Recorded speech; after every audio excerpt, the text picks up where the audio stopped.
Welcome back. We still have the Commissioner of Police Lagos State, Acting Commissioner of Police Lagos State, Imoimi Edgar, in the studio. Thank you for speaking with us. You've talked about community policing and buying back the trust of the people. I asked you a question about winning that trust back. Some people have talked about how they went to do a report and they were put behind counter. I mentioned that. But you say now there are complaint centers where they can go and lay these complaints. I mean, someone said he was robbed and went to report, and the police billed him to do that report. But are these part of the things that can be reported? And what's the plan to deal with this kind of situation and officers who are missing? Oh, yes. I think the problem before now was we did not give members of the public sufficient platforms to air their grievances. Now we have done so. I would appreciate if the 10 numbers could... Yeah, the numbers will come up. Yes. Now, these 10 numbers run 24 hours. And we have attached to the Citizens Complaint Hot Center, we have operational teams that move immediately to cross-check some of these complaints. So this 10 Citizens Complaint Hotlines, yes, they are different from the emergency Yes, number. They are different from... Is it 112 or 121? Yes, they're completely different. So this one's about complaints. This is about complaints. Complaints concerning the conduct of policemen.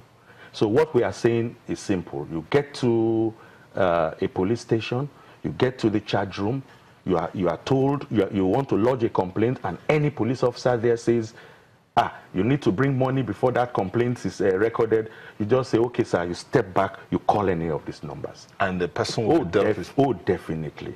Oh, definitely. We mean business. It cannot be business as usual.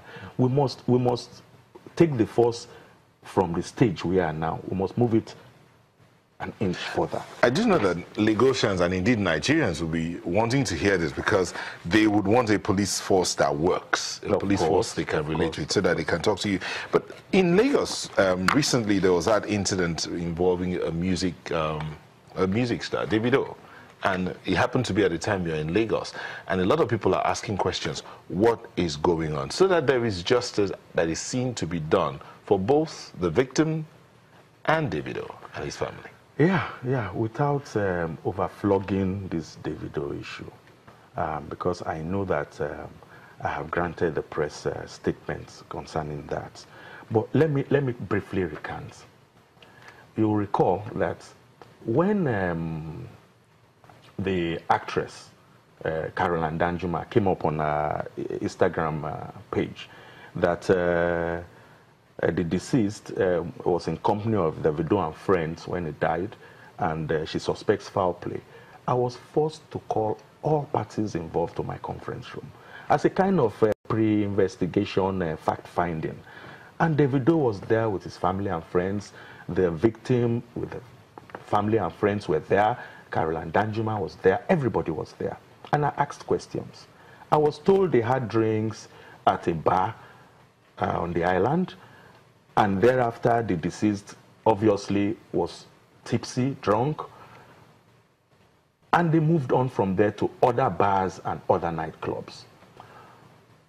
But I asked Davido on that day, I said, when you left that bar, did you have anything again to do with the deceased? And what he said was that he was only informed by mutual friends in some other bar that the deceased had died.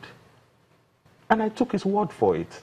I remember even telling Caroline Danjuma that, look, you don't go on your Instagram page without verifying facts, because a person's reputation is concerned. But I called for further investigation. I pulled the CCTV cameras from the General Hospital only to discover that it was Davido's escort van, Hilux van, his driver, his friends that brought in the deceased dead and dumped in the hospital and fled the scene. That's risky.